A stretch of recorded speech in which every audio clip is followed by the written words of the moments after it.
isso traz marcas para a vida dessas crianças terríveis, Verdade. que muitas delas dizem que não querem isso para a vida. E infelizmente outras lá na frente vão imitar a história. Se Cristo não intervir ali, a salvação, essa história vai se repetir. A gente tem bons resultados de pessoas que saíram do Instituto Eternos. Que se tornaram pastores, Isso. empresários, casaram, tem família, Pais eu de conheço. família excelentes, amorosos, muito responsáveis. Então a gente percebe assim, poxa, valeu a pena. Sim, mas Então, tem também história que não deram certo.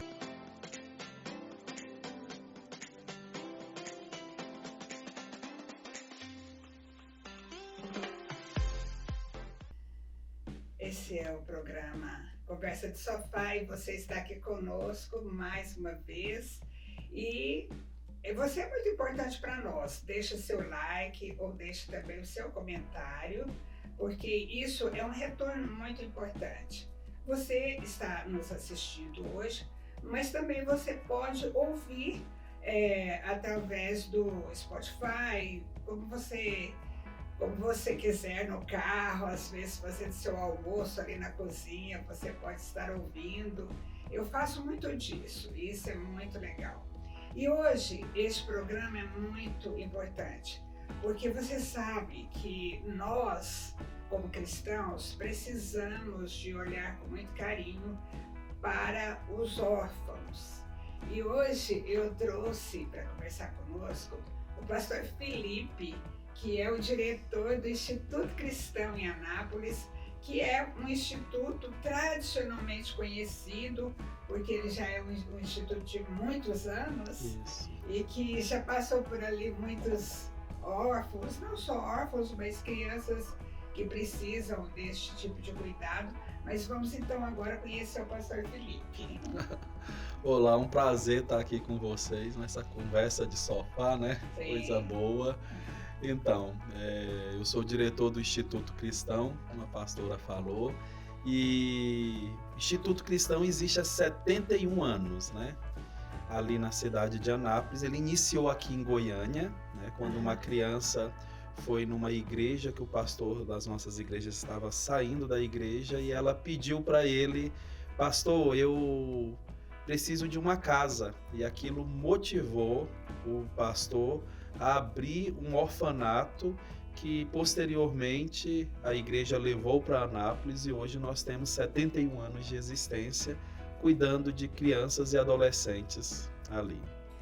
Eu acho espetacular o trabalho de vocês. É por isso que eu trouxe o senhor aqui, porque hoje não é muito comum. Há 70 anos atrás era uma necessidade muito grande no Brasil, porque era momentos assim de pós-guerra, né? E muitas crianças órfãs, não só no Brasil, como no mundo inteiro, era muito comum os orfanatos, que era aquela casa que tinha aqueles alojamentos muito grandes, cheio de cama, 200 crianças, 100 crianças. Mas como é hoje? Então, hoje a nossa lei, ela, no decorrer dos anos, ela se modificou. O Instituto Cristão, em 97, quando eu tive o primeiro contato com o Instituto, ele tinha em torno de 180 a 200 crianças ali morando conosco na instituição. E era tipo alojamentos? Isso, alojamento masculino, feminino, casa das crianças. Eles dividiam por idade, né? De 0 a 3, de 4 a 7, e os maiores ficavam em alojamentos, Isso né? aí até tem muito em livros, quando a gente vê filmes ou lê livros, tem quase que aquela imagem, uma imagem negativa, né? De aquele lugar triste, lugar quase que de abandono. E eu fui lá visitar e eu estou chamando a atenção para isso porque eu gostei muito da imagem dos dias de hoje. Então, a gente tem tentado quebrar, porque antigamente os pais queriam dar uma lição no filho e falaram: eu vou te deixar no orfanato. É verdade, era um castigo. Era o castigo, né? E tem pais que ainda pensam dessa forma, porque hoje nós recebemos as crianças órfãos, mas também nós recebemos crianças que estão mercê da sociedade, crianças que estão em situação de risco, de violência doméstica, e elas chegam ali para a gente ou pelo conselho tutelar em situação emergencial ou somente através do juiz da infância e juventude, né? E aí corre totalmente um processo ali diante da justiça para decidir a vida das crianças. Quando a gente fala na situação antiga, né, que a gente tinha medo do orfanato, era um local ruim, aquela triste, negativo. Eu sempre digo que hoje nós chamamos de abrigo, a lei não tem mais orfanato. Não tem mais esse nome, o que é muito importante. Hoje o nome é o abrigamento, o abrigo, né? Sim. Aonde a gente vai abrigar essas crianças. Na realidade, lá sempre chamou abrigo, né? Sempre chamou abrigo lá. Mesmo naquele tempo era chamado de abrigo, já tinha uma visão. Uhum. E esse abrigo, a gente está tentando quebrar um pouquinho essa visão negativa de que as crianças têm que andar sujas, rasgadas, mal cheirosas, são crianças que são pobres, tadinha, que o povo tem que ter dó para que a gente tenha dinheiro para poder manter essas crianças. Então a gente começou a quebrar um pouco isso. Por quê? Nós servimos a um Deus vivo. A própria palavra de Deus diz que o próprio Deus é pai dos órfãos. Sim. E se ele é pai dos órfãos, ele vai cuidar e ele cuida com excelência. É bom pai. Oh, glória a Deus por isso, né? É um excelente pai. E graças a Deus a gente começou a mudar a morada dessas crianças. Então a gente está pegando uma instituição que são 71 anos. Então você imagina quem construiu lá. As paredes eram quase de 2 metros, é exagero, mas são paredes enormes, né? É um forte. Porque lá no Instituto a gente tinha uma cozinha no andar de cima, porque eles fizeram tipo um porão, e a gente achou um banheiro que tinha mais de 30 anos, que estava lacrado e ninguém sabia que tinha um banheiro, só para você ter uma ideia nessas reformas, né? E assim, a gente tem colocado tudo que eu quero para minha casa, para as minhas filhas, a gente quer dar para as crianças. Quando a gente chegou no Instituto, eu não conseguia comer lá. E eu sou enjoado com comida, eu gosto de uma boa comida, eu vou em restaurante, eu passo guardanapo no prato para ver se tá sujo. E a minha coordenadora lá, a gente até brinca, eu falo, se eu comer aqui tá ótimo, viu? Então a gente vai ter que melhorar a cozinha.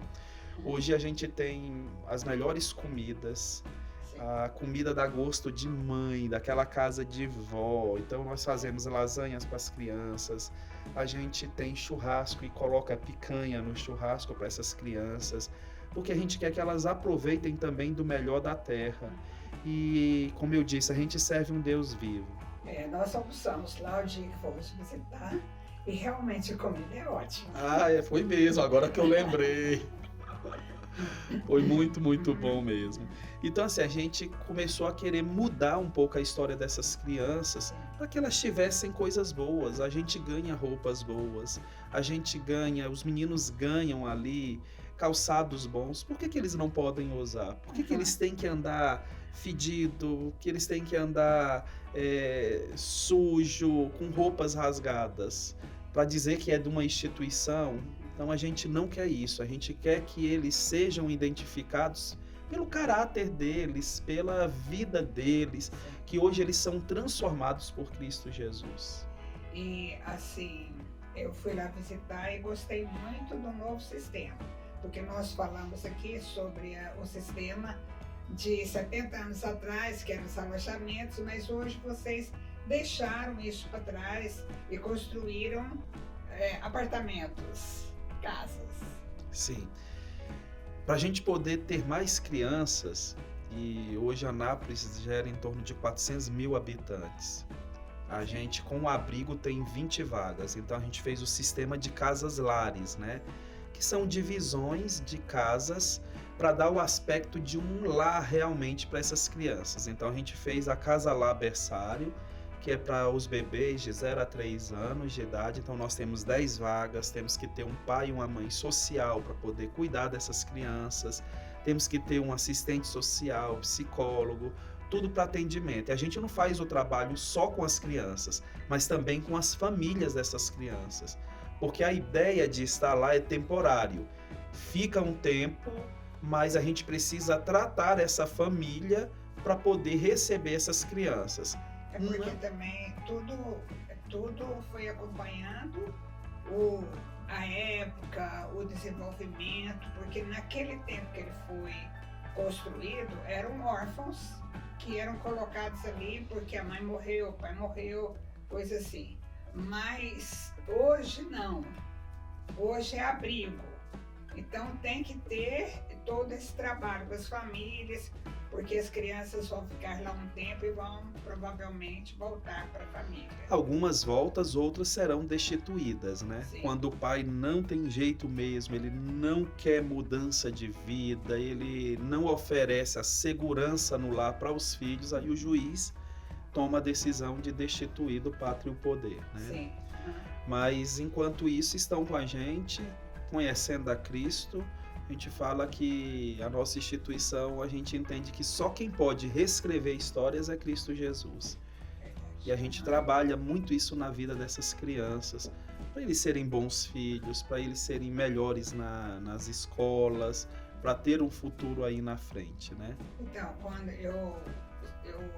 foi muito bom eu ter ido lá e visto, porque isso fez uma diferença grande para mim, que conheci o antigo abrigo, sabe? Que era aquela fila de crianças, era coisa triste mesmo. Embora eu sei que sempre lá eles tiveram diretores muito morosos, mas era o sistema da instituição da época. Hoje, essas casas lares, cada casa tem os pais, né? O pai e a mãe. Uhum. E eu conheci a casa dos bebês, muito bonita, cheia de brinquedinhos, coloridas, tudo. E esses bebês vão para lá e eles vão crescendo. Eu vi que os menininhos te seguem como segue o pai ali enquanto você está andando. Eles vão atrás, perguntando naquela relação tipo pai e filho. Você está lá, você não sabe por quanto tempo vai estar lá. E o seu coração, como é que você controla isso? Eu estou falando agora de você, pastor. A gente tem uma confusão de sentimentos mesmo, né? A gente tem que entender que a gente está preparando essas crianças, elas estão conosco e não são nossas. A qualquer momento pode sair uma adoção, a gente sofre com isso também, mas a gente quer o que é melhor para elas, né? Então, assim, a gente tem essa relação mesmo de pai e filho. Eles querem desabafar, principalmente os meninos me procuram mais, né? As meninas têm a tia Beth, que é a nossa coordenadora. Então, geralmente, ela está mais presente com essas meninas também, vendo roupa, vendo como arruma, salão de beleza, e aí vai, né? Mas esse sentimento, ele gera em nós também essa confusão, porque o amor vem pela convivência, né? E a gente convive muito tempo com essas crianças, a ponto até que as minhas filhas pedem para poder ir para o instituto, eu moro fora, elas pedem para ir lá para poder brincar com as crianças, querem levar para casa, e a gente até quando vai sair em família sempre fica assim, vamos levar um dos meninos, vamos fazer isso, vamos fazer aquilo outro. Vocês se misturam bastante. Sim, e isso é muito bom tanto para as minhas filhas, para minha esposa, como para as crianças do Instituto. E é tão interessante que eles protegem as minhas filhas de uma tal forma, não deixa cair, tá de cima, não deixa ninguém aproximar. É impressionante o cuidado que eles têm, né? O mesmo cuidado que eu tenho com eles, eles passam a ter com as minhas filhas. Que bonito. Muito. E no caso, vocês que são os diretores, as pessoas que cuidam, vocês têm uma assistência psicológica? Porque eu acho que é necessário, né? Sim, nós temos psicólogos dentro da instituição, né? Que estão para todos os funcionários também, para poderem conversar, atender as crianças, fazer o PIA, que é o Plano Individual de Ação, prestar relatórios à Justiça. Então, toda semana a gente senta, conversa nessas questões, né? Eu sempre digo que eu sou sarado nessa questão psicológica, né? Sim. A gente não estressa muito, a gente aprendeu a conviver com a situação, Você né, das aprende a lidar com o crianças. limite. Sim, porque a gente precisa estar bem para poder cuidar dessas crianças. Porque são crianças que... Teve um menino, por exemplo, de 12 anos de idade que chegou para mim e entrou na minha sala chorando e disse assim: pastor, será possível que nunca eu vou ter alguém para poder chamar de pai? Ele estava falando de uma adoção. Ele tem 14 anos de idade. E o sonho dele é ter família, é ter alguém para ele chamar de pai. Então a gente sai ruim. Ali aquilo dói, você remoe um tempo e fala: meu Deus, e agora? E a gente tem que consolar essa criança, mostrando esse Deus amoroso que, apesar da situação, trouxe ele para nós. Sim. E que nós estamos ali para amar, que nós vamos orar. E Deus, no momento certo, vai conceder o pedido do coração dele. São quantas casas lá dentro? Quantos lares? Hoje nós estamos inaugurando agora a 4ª, né, casa.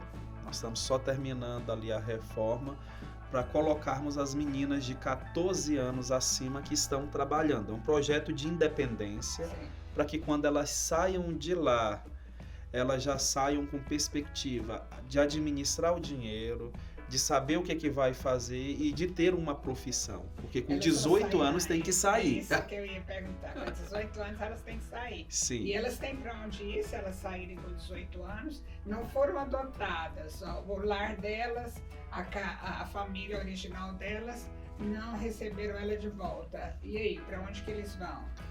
Então, esse é o X da questão, né?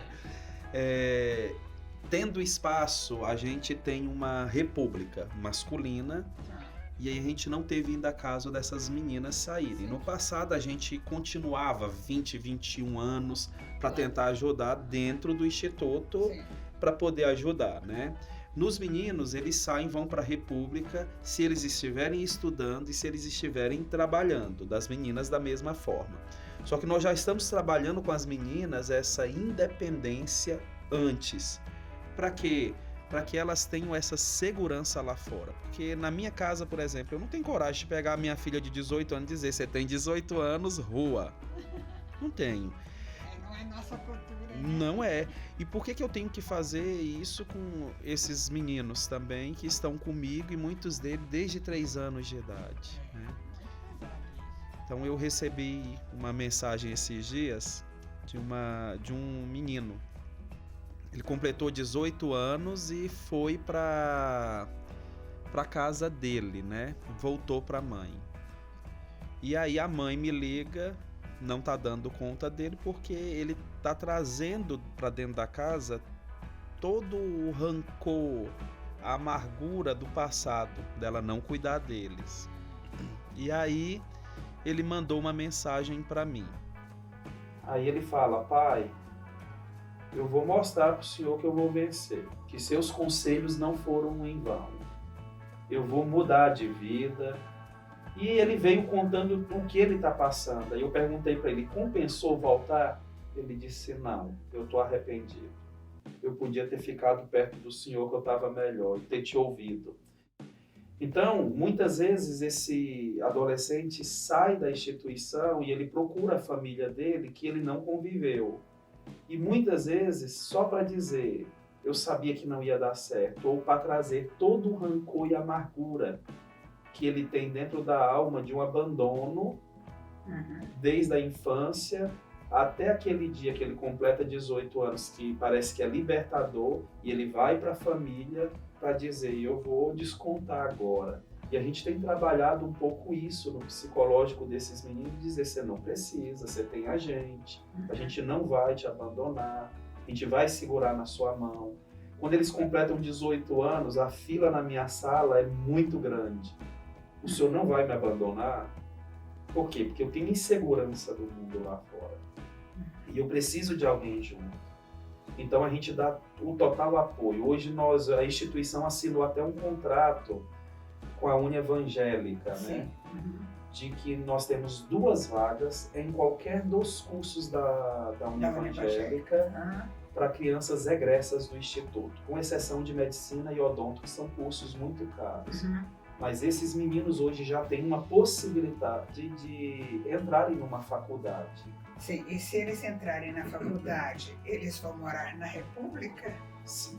E lá na República eles têm alimentação e Eles produzem... Eles não precisam pagar. Não, a gente não faz, só que a gente também faz para com eles que responsabilidade. Por exemplo, a água, eles rateiam entre eles, porque eles têm que estar trabalhando. Ah, entendi. Então eles trabalham e estudam. Eu tenho um da República que já passou no vestibular para farmácia e ele trabalha numa das indústrias da industrial lá em Anápolis, farmacêutico, né? E já cresceu, já está com um saláriozinho melhor e ele agora sentiu o desejo de fazer farmácia. Então nós já entramos em contato, conseguimos a vaga. Sim. E ele vai entrar a partir do meio do ano para fazer a faculdade. Nós estamos no Conversa de Sofá e você pode dar o seu like, fazer o seu comentário, porque isso é muito importante para nós. Lembrando que também é um podcast. Você pode ouvir no seu carro, na sua casa, quando estiver fazendo uma caminhada, igual eu gosto, e você pode estar sempre por dentro dos nossos assuntos. Hoje eu estou conversando com o pastor Felipe, que é o diretor do Instituto Cristão, um instituto que é localizado em Anápolis, e é um instituto que tem 70 anos de história, mas que hoje é muito bem adequado ao que é atual em termos de abrigo para menores, não é? Isso. E eu quero agora, pastor Felipe, que o senhor fale para nós a respeito de essas crianças que chegam lá, porque hoje, como o senhor mesmo disse, chega crianças de todas as idades. Eles já trazem um histórico, às vezes, de violência doméstica, de vícios dentro de casa. E como que vocês procedem com essa criança que já chega com essas histórias? Antigamente a gente tinha o órfão, né? Verdade, antigamente era o órfão. Era o órfão. Hoje poucas crianças são órfãos, é capaz a gente ainda receber os órfãos da Covid, né, futuramente. Ainda está meio incubado, mas sim, vai chegar. Às vezes está com a família, mas a família não vai conseguir e acaba levando. Isso. Mas em suma, a maioria das nossas crianças, elas vêm por algum problema dentro da casa. Abusos, violências domésticas e entre outras coisas. De criança que mora na rua também? Sim, também. Então o Conselho Tutelar das cidades, eles trabalham nisso e eles dão uma chamada no pai, vão atrás das famílias, tentam achar família extensa, que é o avô, a avó, o sim, tio, para poder evitar de ir para o abrigo. Chegou para o abrigo, só sai com decisão judicial. Entendi. Certo? Não sai porque o pai vai lá buscar e promete. Na questão de como essas crianças chegam e o que nós fazemos com essas crianças, nós temos toda uma equipe preparada para poder cuidar dessas crianças, para poder trabalhar o psicológico delas. Se tem casos de violência, a gente manda para o CREAS. Temos psicólogos parceiros que atendem essas crianças. O que é o CREAS? O CREAS é o da assistência social, sim, onde tem o psiquiatra, tem a prefeitura fornece. Então a gente tem uma rede da infância e da juventude. Que trabalha junto com vocês. Que trabalha juntos conosco. Dando assistência, ajudando nesse contexto, chamando a família dessa criança, mostrando a violência, mostrando a medida protetiva. E a gente tem uma equipe também dentro do Instituto que vai trabalhar com essa criança. Essa criança chega, a gente forma um PIA e vai fazer um estudo de caso. Então a gente conversa com a família, visita a família, conversa com a criança. Então essa criança, ela só vai falar algumas questões tempos depois. Então a gente deixa o tempo dessa criança. Enquanto isso, ela vai entendendo ali no meio o que é proteção, o que é amor, o que é o cuidado, o que é o carinho, o que pode, o que não pode, pelo contexto com as outras crianças também. Mas vocês percebem assim, no comportamento dessas crianças que recebiam violência doméstica, vocês, quando ela chega, vocês percebem que o comportamento dela não é o comportamento das outras crianças, ou não? Sim, até mesmo pelo contexto que elas vieram, né? Sim. O contexto de violência, o contexto de abusos, o contexto da própria casa sem regras, entre outras coisas mais. Tem que ensinar tudo, né? Essa criança, ela aprende, só que hoje pra gente é tão mais fácil por causa das outras crianças, porque elas já sabem o que fazer. E aquela que chegou vai acompanhando as coleguinhas. Sim, aí ela já vai se adaptando, o que é mais fácil pra gente poder interagir essas crianças com as outras que já estão dentro das regras, sabem cumprir, sabem as atividades. Por exemplo, elas arrumam as camas todos os dias, então a outra vê as outras arrumando e já vai arrumando também, né? Vocês têm as casas, por exemplo, as casas de determinada idade, mas ali mora só meninas e só meninos ou é misturado? A gente separa, né? Até mesmo porque as meninas se sentem mais seguras e à vontade na casa delas, aonde elas fazem o salão de beleza, onde elas podem assistir os filmes que elas querem, que menina gosta. E ali ela tem uma tia junto com elas e ela pode conversar todos os assuntos necessários. Sim. Distante um pouquinho dos meninos, mas eles convivem muito, refeitório, os esportes, a gente tem um campo de futebol lá dentro, então eles brincam ali, eles interagem, os nossos cultos, os nossos passeios, sempre juntos, né? Entendi, porque é tudo saudável isso, né? Mas realmente ter a casa assim, só para meninas, só para meninos, é bem mais fácil também, né? Para os cuidadores, né? Com certeza. Então a gente evita uma série de problemas e de dificuldades, né? Porque os meninos, na idade que estão, sexualidade é diferente, o trato é diferente, a forma de conversar deles também é diferente, né? Sim. A gente costuma dizer que o menino marca o território, né?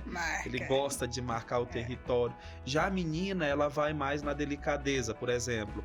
Para eu poder ir na casa das meninas, eu tenho que ir com a coordenadora, ela vai já dizendo que eu vou entrar, então para evitar o transtorno para as meninas, né? Então eu já chego na casa das meninas, elas já estão tudo em ordem, eu estou sempre acompanhado da coordenadora para poder conversar com as meninas na casa, saber o que elas estão precisando e tudo mais, para que eu possa ter acesso também a elas. Então eu sempre entro acompanhado. Então, para evitar aquela questão do diretor que entra a qualquer momento, então a gente não faz isso, porque a gente acha que isso também é uma forma de abuso. E então, mostra respeito, né? Claro. Elas vão aprendendo também princípios. Sim, e a gente passa a ser padrão, né? Quando alguma coisa acontece errada, elas falam assim, nem o pastor Felipe faz isso. Então eu fico percebendo que é muito legal essa fala delas, né? Você passa a ser o padrão delas. É mesmo. E você, nesse tempo que você estava explicando aí, você falou sobre a sexualidade. Eu sei, a gente sabe, né, ou imagina, que muitas dessas crianças chegaram e já foram anteriormente vítimas de abuso sexual, ou então de um conhecimento sexual precoce. E assim, quando elas chegam e que tem esse histórico, isso é tratado também, e isso tem a tendência de se manifestar ali no meio deles, como que é ou não? A gente cuida muito bem, né, dessa área, e a gente sabe que todo abuso, tanta violência, ele traz danos para a vida toda, né? Então, como eu falei anteriormente, a gente tem uma rede de apoio e essas crianças são encaminhadas e, assim, Deus tem feito proezas na vida dessas crianças, porque a gente sabe que para reescrever histórias a gente precisa de Cristo, né? Sim.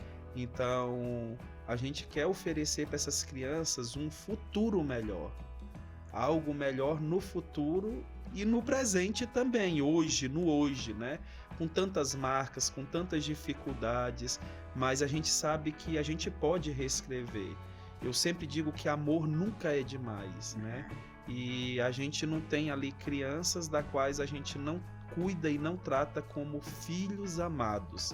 Lembrando que o próprio Deus, a gente citou isso, é o pai dos órfãos. Eu gosto desse texto bíblico, né? Que diz, ele é pai, ele é bem apropriado, dos órfãos, ele cuida. E eu sei que eu estou trabalhando com a menina dos olhos de Deus. É verdade. Que são crianças que o Senhor Jesus Cristo ama. E se de alguma forma mandou pra gente, é pra gente amar e cuidar, né?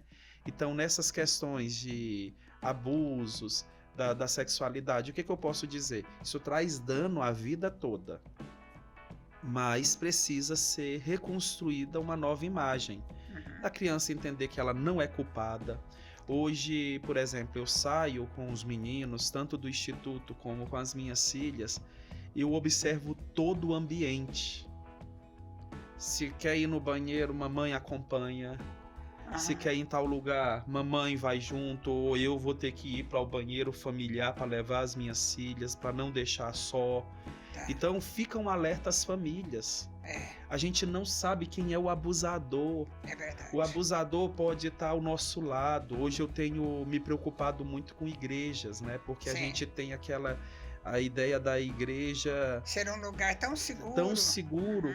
E muitas vezes a criança sai da salinha, vai sozinha para o banheiro e ali tem alguém que está lá. Porque o homem mau está por todos os cantos. Em todo lugar, é verdade. E eu posso dizer assim, no trabalho que a gente tá, quem sabe essa é a situação nossa, né? Que dói mais, começar a perceber, existe um homem mau. Existe. E a gente conheceu, de fato e de verdade, pessoas ruins, histórias tristes, mas histórias que podem ser transformadas. Né? Sim, e sobre os vícios, né? Muitos são filhos de pessoas tanto viciadas em drogas químicas no geral, como em alcoolismo, e elas foram geradas dentro dessa realidade de vida, e isso traz consequências para elas? Trazem porque, na maioria das vezes, a gente percebe que a pessoa sai do seu senso comum, da sua realidade por causa do vício, né? E o vício, ele chega a ponto de muitas vezes eu tirar comida do meu filho e vender para poder manter o vício. E o traficante maior, ele não está preocupado se a pessoa está dando comida ou não. Ele está preocupado em receber o dinheiro que a pessoa deve para ele, né? E essa separação que muitas vezes ocorre, porque a pessoa, quando ela tem vício, ela perde o senso do cuidado, ela perde o senso do amor. Dizer assim, eles não amam? Amam. Mas o vício é tão forte que eu perco a habilidade de dizer, poxa, se eu amo, eu vou cuidar. Então eu perco essa habilidade. E o vício, ele tem destruído casamentos, ele tem destruído famílias, relação de pais com filhos, tudo em torno do vício, né? Pode ser o álcool, pode, mas ele tem destruído famílias, pessoas. Então isso traz marcas para a vida dessas crianças terríveis. Verdade. E o que é impressionante é que muitas delas dizem que não querem isso para a vida delas, né? E infelizmente outras lá na frente vão imitar a história. Né? Se Cristo não intervir ali, sim, com a salvação, essa história vai se repetir. Então, a gente tem bons resultados de pessoas que saíram do instituto. Eu tenho contato com os antigos internos. Que se tornaram pastores, isso, empresários, casaram, tem família. Pais de família excelentes, amorosos, responsáveis. Então, a gente percebe assim, poxa, valeu a pena. Sim. Mas tem também história que não deram certo? E muitas. Né? Muitas. E essas histórias parece que doem lá no nosso coração, porque nós tentamos, nós buscamos essa ajuda, né? Sim. Mas aí chega ao ponto que a pessoa ela tem que tomar as atitudes. E muitas vezes o caminho mais fácil na nossa sociedade parece que é o caminho da prostituição, das drogas, do vício e entre outras coisas mais fáceis para que ganhe dinheiro, né? Sim. Só que, infelizmente, isso leva a uma vida curta, né? E a segurança lá do Instituto? Porque, como nós estamos falando, que tem também essas histórias negativas de um ou outro que sai dali e às vezes não dá certo na vida, se torna às vezes uma pessoa perigosa. Ele não corre o risco dessa pessoa voltar para de alguma forma gerar algum perigo para vocês? Até hoje, graças a Deus, né? Nunca ocorreu com a gente. Eu acho que, apesar de que a gente fale assim, a vida deles não deu certo, mas também tem um motivo da gratidão. Foi aqui que cuidou de mim, foi aqui o local que me amou. Isso, Hoje, se eles têm lembrança da comida, do cheiro da comida, eles têm a lembrança daquele cheiro da comida que foi no Instituto. Então eu acredito que exista mais aquela questão assim, né? De querer proteger a gente do que querer maltratar a gente. Porque ninguém é totalmente ruim, né? Sim. Tem o lado ruim, mas tem o lado gratidão também, como você falou. Então, quando eu vejo ex-internos lá, esse tempo atrás eu encontrei com um ex-interno que estava drogado e ele me viu, foi me abraçar, foi dizer que era bom o tempo, porque eu fui seminarista no Instituto, na época que eu estudei, eu trabalhei no Instituto como seminarista, né? Então eu conheci esses meninos aí de 97, 98, e alguns vieram conversar comigo, outros foram até na igreja que eu era pastor em Anápolis para poder me visitar, foram na minha sala, e super tranquilo. Alguém até perguntou, o senhor não tem medo? Não fazem.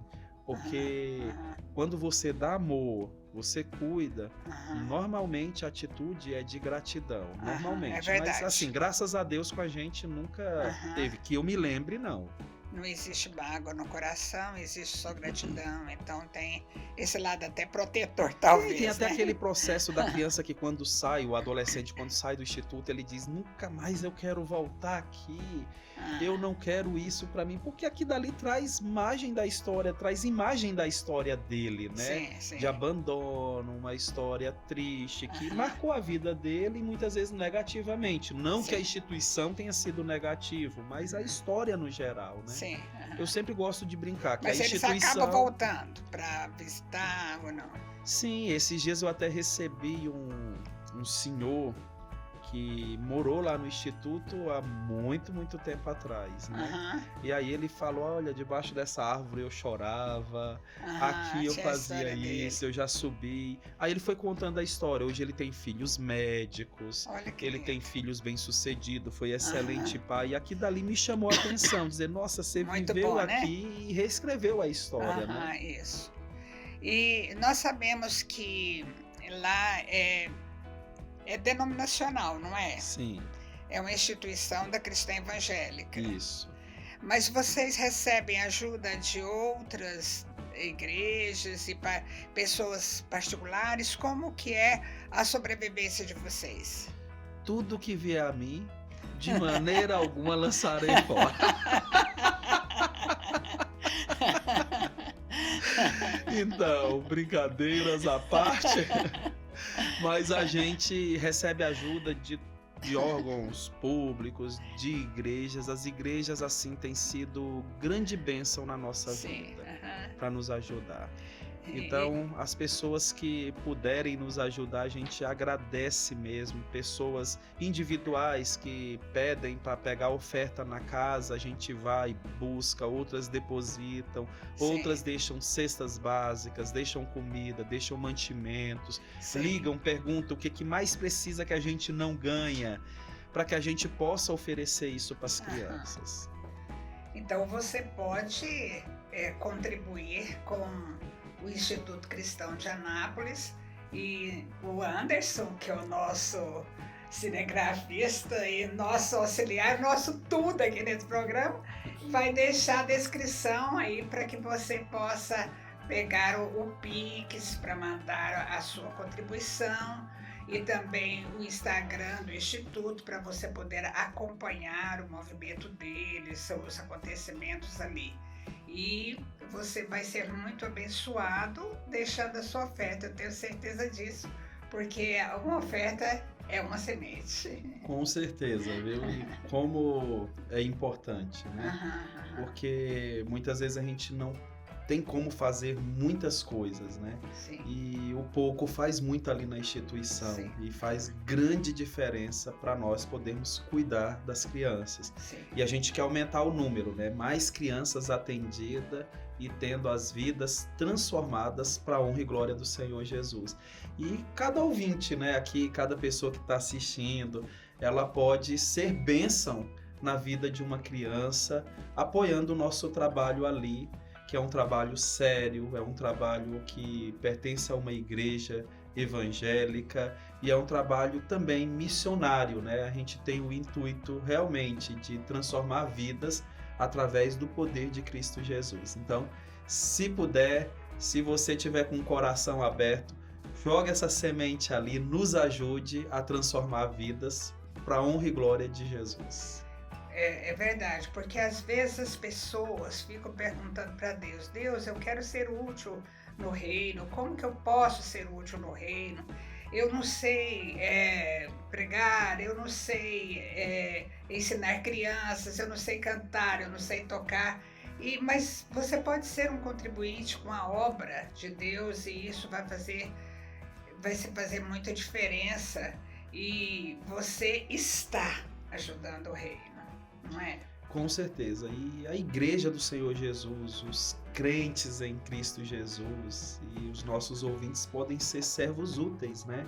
Até mesmo eu lembro muito do texto de Provérbios, quando a mãe de Lemuel, ele ia se tornar rei e ela foi dar conselhos para ele, né? Sim. Aí ela dizia para ele, filho, toma cuidado com o álcool, porque derrubaram reis, com as mulheres. Sim. Questão do sexo, questão disso, e ela diz, tenha sobriedade para ajudar os necessitados. Você precisa ter essa função social, meu filho, de ajudar pessoas que precisam.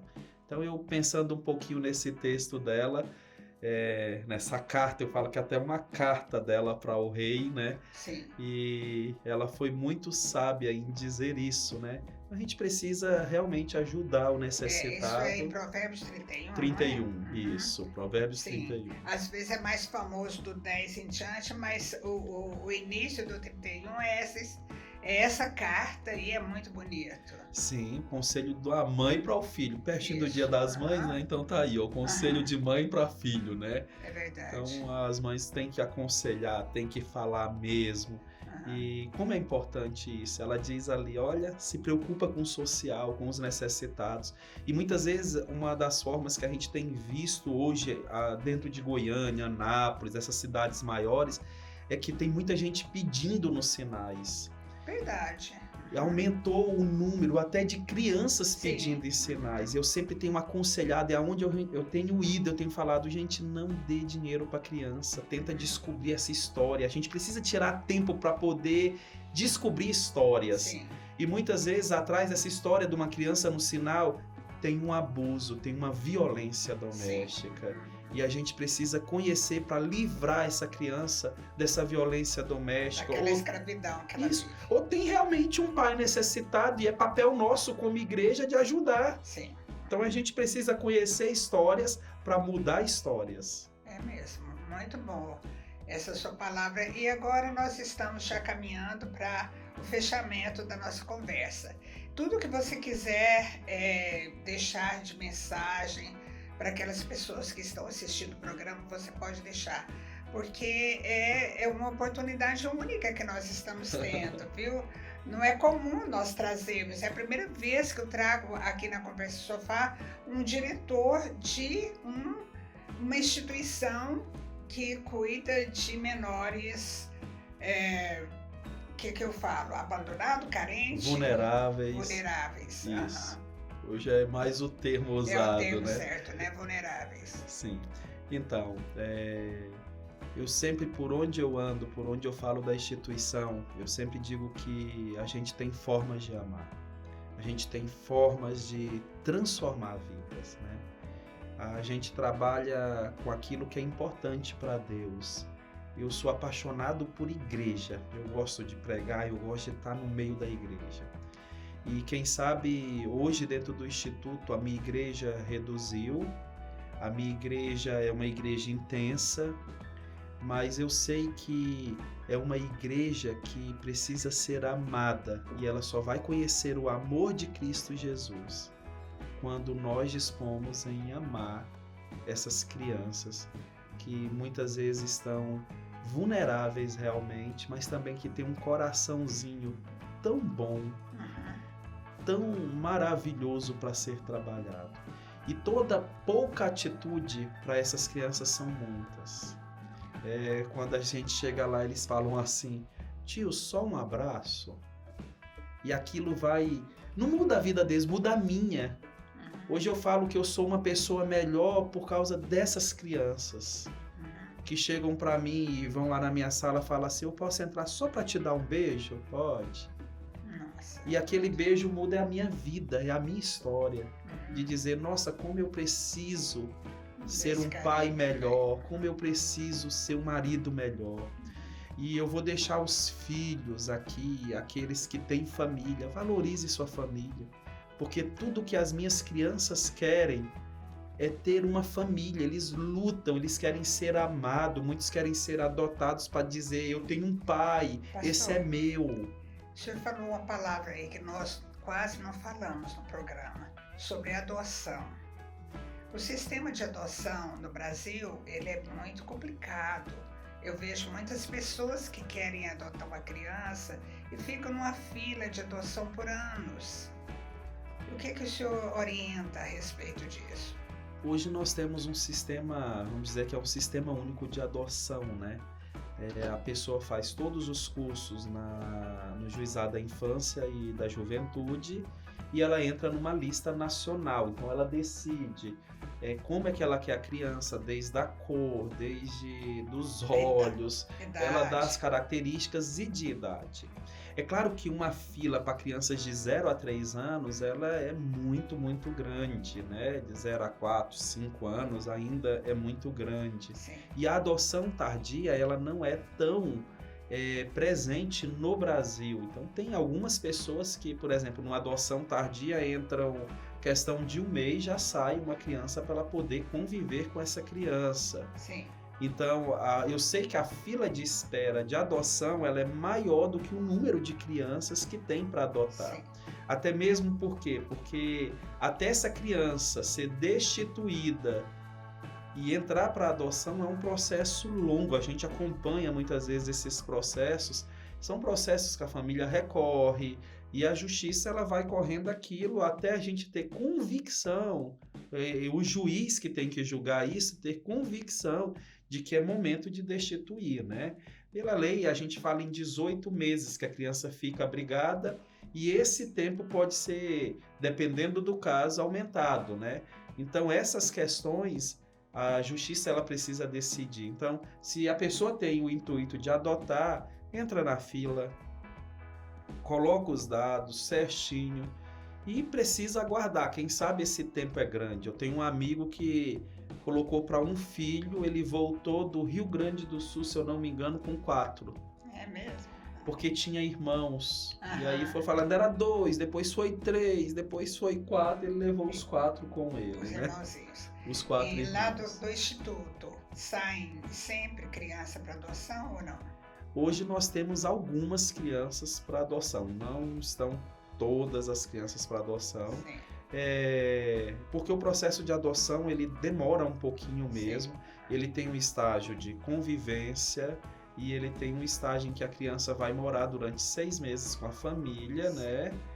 Um é o de conhecimento, o outro é o de convivência. A criança vai para a convivência com a família até estar apto para a adoção sair definitiva. E as crianças lá do Instituto, elas desejam ser adotadas porque elas são muito bem tratadas. Eu fui lá e vi aquela casa, tudo muito arrumadinho. Ela tem ali a mãe social e elas ficam desejosas ou elas se apegam ao Instituto? A gente sempre trabalha essa questão do retorno para a família, preparar a família para receber essa criança, porque o bom é que essa família mude de vida para ter o seu filho de volta, né? O ideal é a própria família. Sim. Quando isso não acontece, essa criança é destituída. Foi destituída, vai para adoção. E aí, quando ela está naquela fase de 10, 11, 12 anos, aí ela já começa a dizer que não quer sair, que se a gente vai cuidar dela até os 18 anos, ajudar ela, que ela não quer ser adotada, por causa da instituição, porque lá ela faz amizades.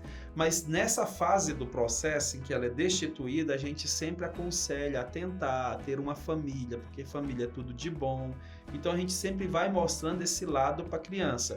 Mas o cuidado, a vida que elas têm lá dentro pesa muito um pouquinho para essa questão de muitas delas não quererem ir. Sim, é porque eu estava vendo no jornal da semanal, que tem aumentado o número de procura as famílias procurando crianças para serem adotadas. Vocês têm percebido isso ou não?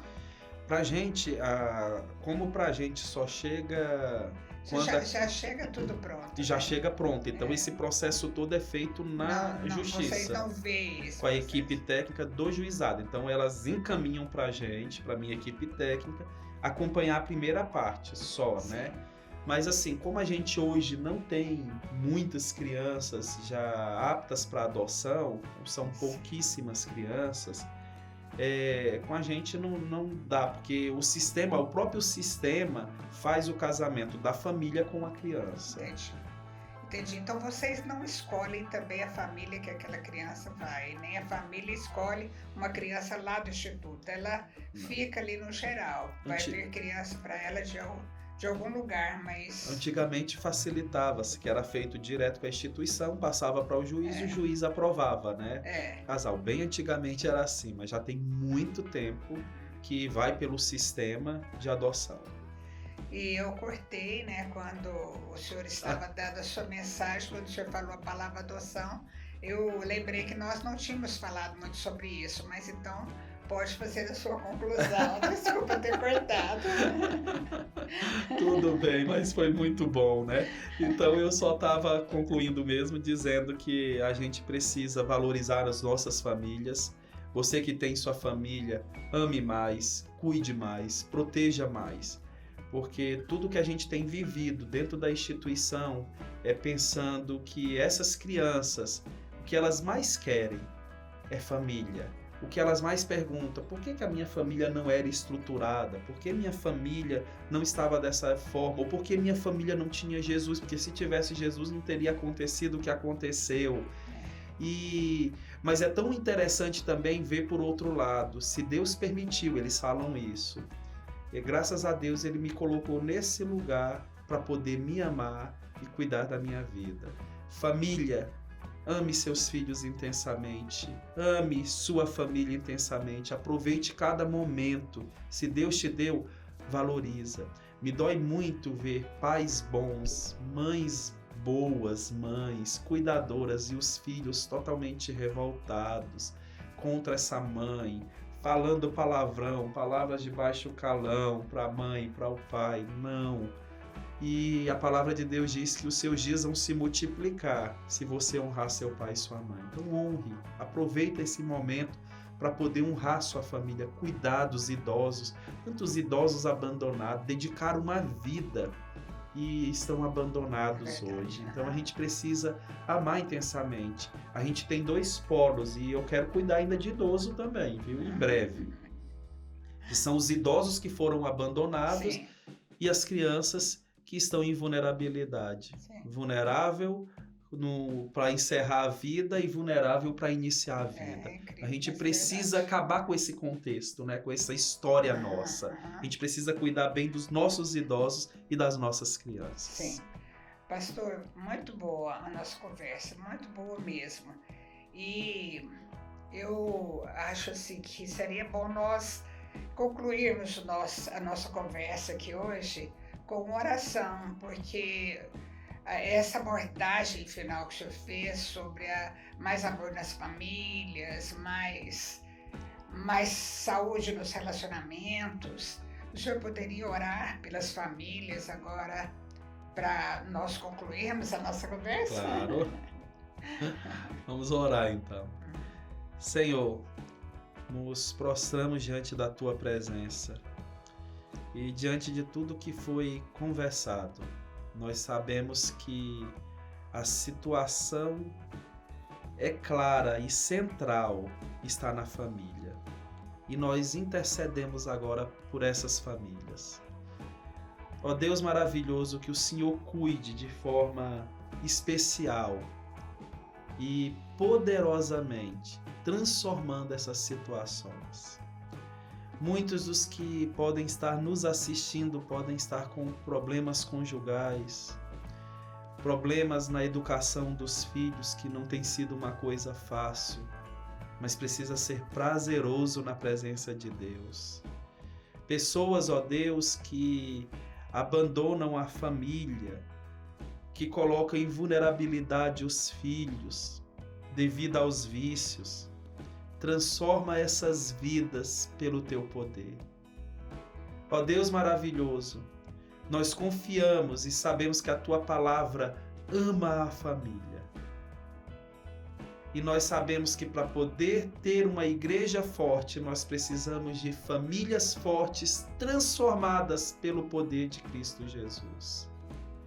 E eu peço que o Senhor transforme essas famílias. Cada pessoa que está nos assistindo, nos ouvindo, independente do seu problema, meu Pai, que o Senhor possa visitá-los, aqueles que estão com problemas conjugais, que o Teu poder possa unir, ó Pai. Aqueles que estão, ó Pai, com problemas com os filhos não respeitam, Pai. Transforma essa situação para a Tua honra e a Tua glória, Senhor. Ó Deus maravilhoso, aqueles que estão passando por problemas de vícios, perdendo as suas famílias, colocando em vulnerabilidade os filhos e a esposa ou o cônjuge, ó Deus. Transforma, porque o Senhor é o Deus transformador. É o Deus que reescreve histórias. E eu peço a esse Deus todo-poderoso a quem nós servimos. Visite essas famílias, em nome do Senhor Jesus. Amém. Amém. E amém. Amém. Obrigada, pastor. Foi ótimo a nossa conversa. Eu viu? que agradeço a oportunidade. Sempre um prazer, viu? Que Deus abençoe o senhor, a sua família e também esse seu trabalho que é um sacerdócio, né? Amém. Bem forte, por sinal. Que Deus possa abençoar. Um abraço para você. Obrigada aí por estar conosco todo este tempo. E você sabe que você faz a diferença na nossa vida. Um abraço.